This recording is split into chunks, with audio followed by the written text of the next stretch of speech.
So here we have a few tips on how to not be a bad parent. For extra added salt, definitely don't turn away. Bad parenting, it's something we see every day, more specifically when you go to a supermarket. Said someone who was born in the 17th century. It's amazing how much someone knows about parenting when they're in a shopping market and they see a kid freaking out. It's amazing how suddenly they're like, do you know what? I need to tell this child's parent how to do the parenting thing, because I feel like I owe everyone else around me, you know, that I just really need to educate this parent on how to parent their child. The general public are interesting human beings. They're like a whole different species. And there's one thing we know nowadays about being a good Samaritan, it's about helping other people. Do you ever find that you're in a supermarket and there's a child freaking out and there's always that one person who just has to put their 2 cents in and, you know, really be an ass?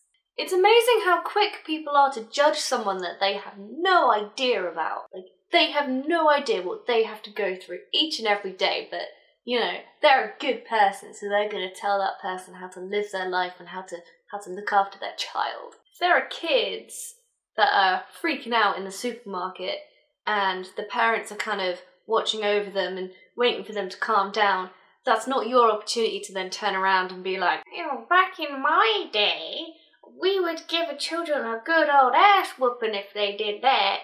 Well, I'm sorry, Gladys, but we're not in the 17th century anymore. That's actually kind of illegal now. It's amazing how little people actually think when they see things. People get annoyed because they're having to listen to something that's within their proximity, and all they think about is themselves because they're rude and nasty. And what they don't realise is that parent is doing the best that they probably can for their child, because you have no idea about any differences that that child may have that you don't. And you're probably thinking, back when I was a kid, if I did that, I would have been in so much trouble. Well, when you were a kid, things were very different back then, and when you were a kid, people were scared to take out their children who had difficulties in places like that, because people would be criticised on their parenting skills. Well, we ain't afraid of that no more, because we call people out when they do bad stuff. If someone with an autistic child wants to go shopping, then they will go shopping with their autistic child. It doesn't make them inconsiderate of people around them, it's just the people around them being inconsiderate and thinking only of themselves. If a kid's freaking out and, you know, throwing things, it's probably because they're having a meltdown, and the best possible thing is sometimes just to wait it out, or, you know, just try and make them feel as comfortable as possible. Not drag them outside and out of the way of everyone else because everyone else is being stupid and selfish because they don't want to hear or see it. Parents have to deal with enough without other people judging them on their parenting. Now, I'm not a parent myself, but I've been around a lot younger children for a very long time now. And I see it all the time. You know, because I'm someone who's kind of within that community where a lot of people have autistic kids or, you know, people with difficulties, they always get told by complete strangers that they're doing their job entirely wrong. None of their concern. If you're annoyed because there is a child screaming, then just walk away. Leave that aisle and go back when that screaming child has left that aisle. Ding, ding, ding.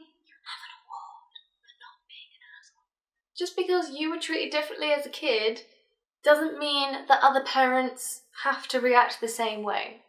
Just because you didn't scream and run around as a kid doesn't mean other kids don't do that. Yeah? And it might be for a reason. You know, that kid might genuinely be having some serious struggles, because not everyone is just like you. No. We're all different. We're all wonderful human beings, apart from the ones who aren't wonderful human beings. We don't like those people.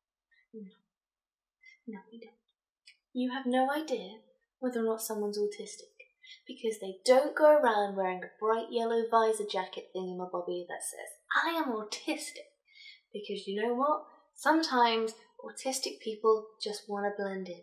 They don't want to have to stick out like a sore thumb. They want to be treated like everyone else. Same goes with parents with autistic people or autistic adults. They don't want to be told that what they're doing is wrong because you have no idea about what is right and wrong when it comes to that. So you have no right to judge them on it. People are obsessed with telling other people how to live their lives and how to do their parenting. How about you leave the parents to doing that? The only time you would have the right to speak up about something is if you were willing to help. Just say something nice. You know, don't be an ass. Just don't be rude. Don't be mean. You have no idea what someone is going through. You have no idea what is actually happening other than you being annoyed because there are noises happening around you. If you don't like the noises, then just keep on walking. But yeah, how to not be a bad parent by not judging other people's parenting skills because they have children that are different than yours. Bye bye, bye bye, bye bye, bye.